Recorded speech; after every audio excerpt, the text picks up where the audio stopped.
Hello students, class 12th accountancy chapter number 5 sum number 27। ए, B और सी साझेदारी में हैं और उनकी पूंजी के अनुपात में लाभ हानि बांटते हैं। 31 दिसंबर 2018 को उनका चिट्ठा निम्न है। A, B and C are in partnership sharing profits and losses in the ratio of their capitals. The following is their balance sheet as on 31st December 2018। चिट्ठा यानी बैलेंस शीट दी हुई है, मैं रीड कर रही हूँ। देयताएँ यानी लाइबिलिटी साइड, विविध उत्तोलन यानी सन्ड्री क्रेडिटर्स 13,300, देय विपत्र यानी बिल्स पेबल 10,000 रुपीज़, बैंक अधिविकर्ष बैंक ओवरड्राफ्ट 6,500, कर्मचारियों को भविष्य निधि एम्प्लॉयज़ प्रोविडेंट फंड 1500, यंत्र के मूल्यह्रास का कोष reserve for depreciation of plant 1500, पूंजी यानी कैपिटल ए की 18,000, बी की 6,000 एंड सी की 3,000। टोटल इनके कैपिटल है 27,000।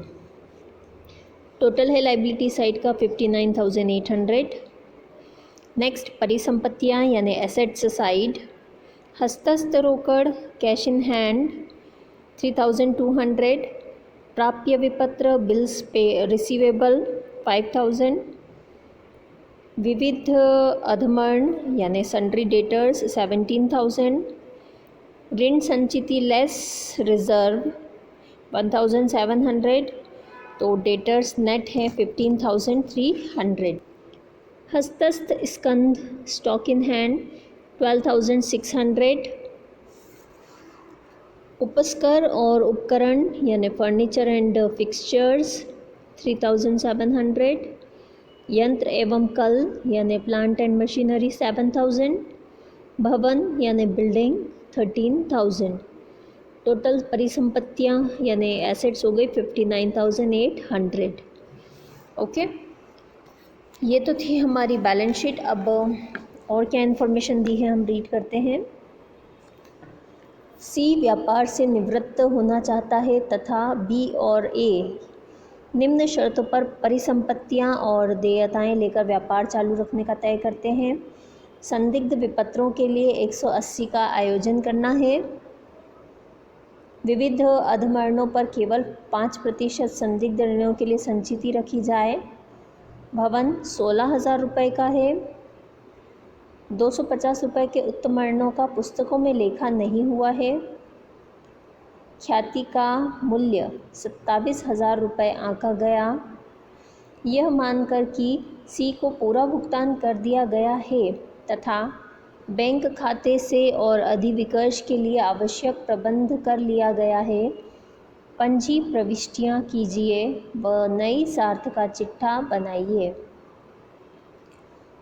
सी wishes to retire and the remaining partners A and B agree to continue the business, taking over the assets and liabilities subject to the following adjustments. Provision of rupees 180 for doubtful bills should be made. Reserve for doubtful debts to be maintained at 5% only on sundry debtors.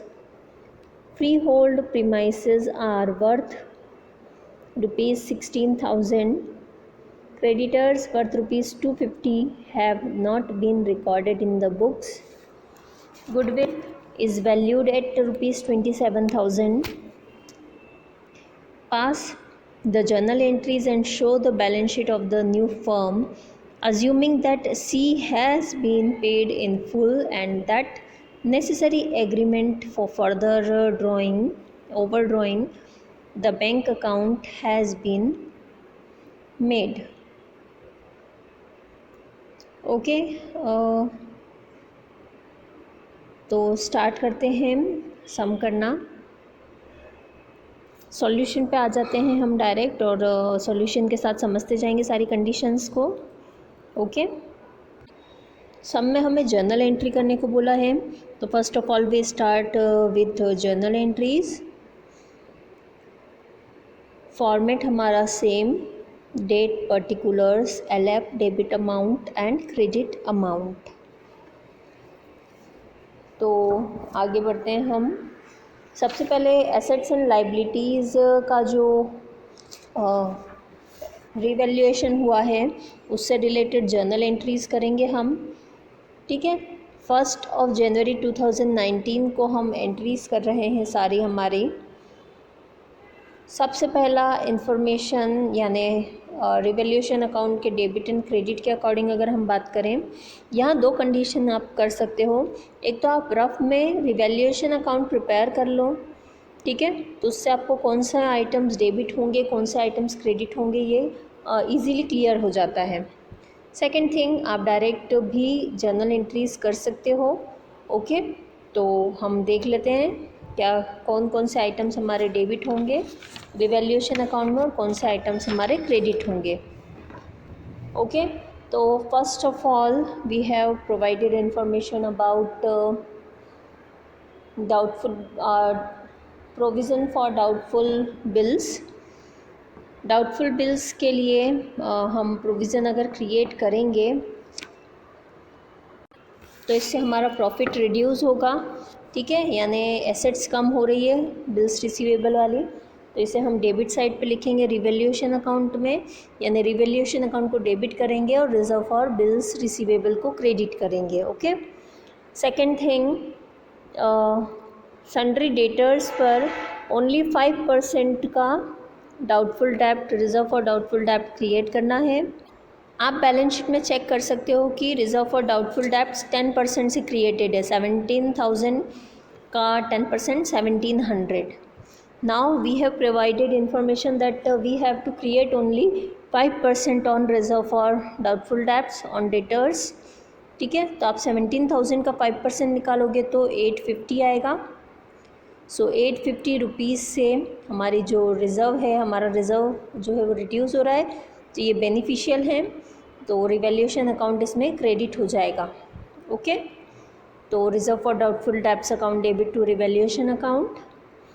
Then building 16,000 rupees बोलिए हमें, balance sheet में 13,000 की दी है and new value 16,000 बोलिए, that means 3,000 rupees से increase हो गई ये बिल्डिंग।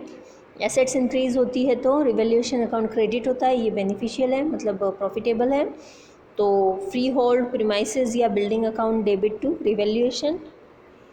ओके, नेक्स्ट इसके बाद हमें बोला है कि 250 रुपीज़ के क्रेडिटर्स का बुक में रिकॉर्डिंग नहीं हुई है, तो ऑब्वियसली लाइबिलिटी इंक्रीज़ हो रही है तो रिवैल्यूएशन के डेबिट साइड में आएगी। ओके, तो ये तो हमने चेक कर लिया, इसके अलावा और तो कुछ भी नहीं है। तो हम कंबाइन एंट्री कर लेते हैं इस अकॉर्डिंग। 1 जनवरी को हम फर्स्ट एंट्री कर रहे हैं, revaluation account debit to reserve for bills receivable and to creditors account.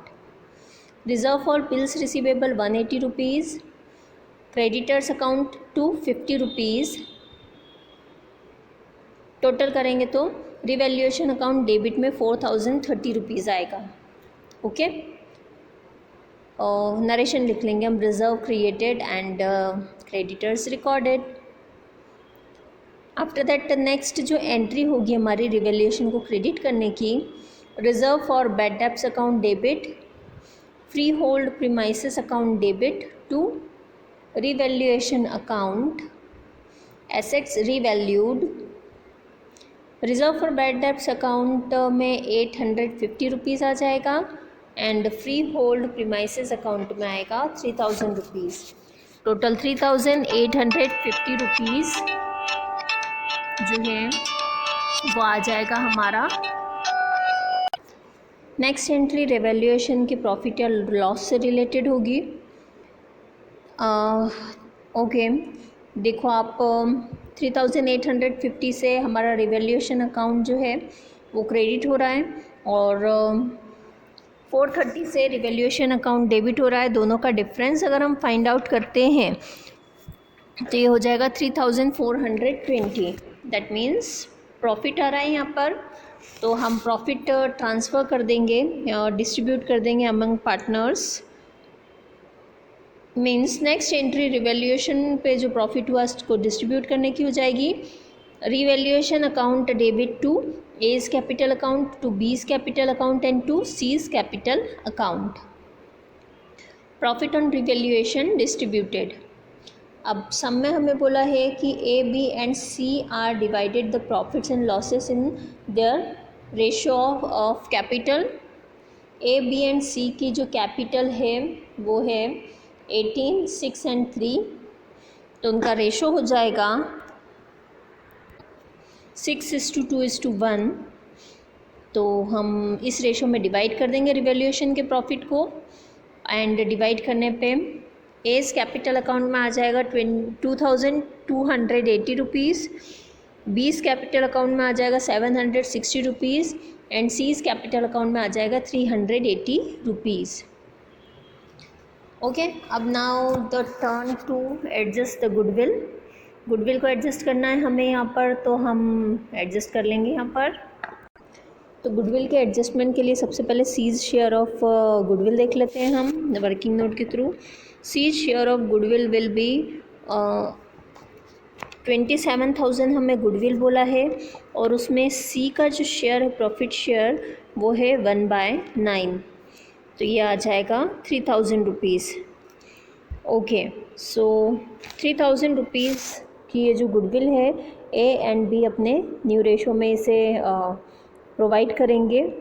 ठीक है, न्यू रेशो क्या हो जाएगा, ए बी एंड सी इनका करंट जो रेशो है वो है 6:2:1। उसमें से सी रिटायर होगा तो ए और बी का जो रेशो हो जाएगा वो क्या हो जाएगा 3:1। ओके, सो 3:1 में 3,000 रुपीज़ डिवाइड हो जाएगा और एंट्री हो जाएगी हमारी A's capital account debit, B's capital account debit to C's capital account goodwill account adjusted. C's capital account में टोटल 3,000 रुपीज़ गुडविल के, देन एज कैपिटल अकाउंट में हम इस 3,000 को जब 3:1 में डिवाइड करेंगे तो एज कैपिटल अकाउंट में आ जाएगा 2,250 एंड बीज कैपिटल अकाउंट में आ जाएगा 750। तो ये तो बात हो गई गुडविल की। Now, so we have provided information that C जो है C को फुल अमाउंट पे कर दिया गया है through available cash, and remaining balance जो है वो बैंक से ओवरड्राफ्ट फैसिलिटी मिल गई है तो उसके थ्रू पेमेंट कर दिया है C को। Okay, so amount payable to C यानी सी को जितना अमाउंट पेबल होगा उसका अगर हम कैलकुलेशन करें तो कैपिटल है सी की 3,000 rupees plus profit on revaluation था 380 रुपीज़ प्लस गुडविल 3,000 रुपीज़, तो टोटल 6,380 रुपीज़ जो है ये है अमाउंट पेबल टू सी। अब ये जो अमाउंट पेबल है इसे फर्म के पास जो कैश अवेलेबल है उसके थ्रू और ओवरड्राफ्ट के थ्रू पे किया है फुली। तो हम देख लेते हैं अवेलेबल कैश कितनी है। बैलेंस शीट के अकॉर्डिंग फर्म के पास अवेलेबल कैश है 3,200। ओके, तो पेबल अमाउंट में से हम लेस करेंगे अवेलेबल कैश 3,200, तो बैलेंस बचता है 3,180 रुपीज़। ये वो अमाउंट है जो कि बैंक से ओवरड्राफ्ट के थ्रू रिसीव होगी। ओके, सो ओवरड्राफ्ट रिसीव करने की भी एंट्री कर लेते हैं हम। Cash account debit to bank account, overdraft received from bank, तो ये हो जाएगा अमाउंट हमारा 3,180 रुपीज़। आफ्टर दैट नेक्स्ट हम पेमेंट की एंट्री करेंगे। C's capital account debit to cash account, balance of C's capital paid. Total जो पेबल अमाउंट था वो पे कर रहे हैं हम, तो टोटल अमाउंट आ जाएगा 6,380 रुपीज़। ओके, सो ये तो थी हमारी total journal entries. Next we have provided information that we have to also prepare new firm's balance sheet on 1 January 2019। So start करते हैं हम बैलेंस शीट प्रिपेयर करना। लाइबिलिटीज़ अमाउंट, एसेट्स अमाउंट हमारा format. Start करते हैं हम liability side से। First item sundry creditors 13,300 plus unrecorded creditors 250 हमें बोले हैं, तो उन्हें भी रिकॉर्ड कर लेते हैं, प्लस कर लेते हैं 100 rupees. Next bills payable 10,000 rupees. After that bank overdraft, previous overdraft 6,500 plus current overdraft 3,180, total 9,680 rupees. Next है इसके बाद employees provident fund 1,500, reserve for depreciation of plant 1,500। Then capitals of partners, A's capital account, A की जो previous capital थी 18,000 थी, plus उसमें करेंगे revaluation का प्रॉफिट 2,280 एंड माइनस करेंगे गुडविल जो प्रोवाइड की है सी को 2,250। तो इस तरीके से सीज कैपिटल अकाउंट आ जाएगा 18,030 रुपीज़। ऐसे ही बी के भी कैपिटल को कैलकुलेट करेंगे। 6,000 main capital plus 760 profit on revaluation minus 750 goodwill provided to C. तो बी का कैपिटल आ जाएगा 6,010 रुपीज़। तो ये हमारी लाइबिलिटी साइड कंप्लीट होती है। Now we have to prepare asset side also. हम प्रीवियस बैलेंस शीट में देखते हैं कैश इन हैंड दिया है, बट हमारे पास अब कैश इन हैंड अवेलेबल नहीं है because we have paid total cash to C at the time of his retirement. तो नेक्स्ट है बिल्स रिसीवेबल। बिल्स रिसीवेबल का अमाउंट है टोटल 5,000 रुपीज़, बट हमें इंफॉर्मेशन प्रोवाइड की है कि 180 रुपीज़ का इस पर रिज़र्व क्रिएट करना है। तो 5,000 माइनस 180 अमाउंट आ जाएगा 4,820 रुपीज़। नेक्स्ट है डेटर्स। डेटर्स 17,000 लेस रिज़र्व करेंगे हम। पहले रिज़र्व 1,700 था, बट हमें बोला है कि उसे रिड्यूस करके 5% करना है। तो 5% हमने कैलकुलेट किया था 850। 17,000 minus 850 is equals to 16,150 rupees. After that next है stock in hand 12,600। Then furnitures and fixture 3,700, plant and machinery 7,000 and building हमें बोला है उसकी वैल्यू 16,000 रुपीज़ है, तो 16,000 रुपीज़ लिखेंगे। Okay, now we have to calculate total of both the sides. दोनों side का टोटल कर लेते हैं हम। एसेट्स एंड लाइबिलिटीज़ दोनों साइड का हमारा टोटल इक्वल आ रहा है, that is 60,270 rupees. Okay, and इसी के साथ ये सम हमारा कंप्लीट हो रहा है। होप सो आपको समझ में आया होगा। Thank you.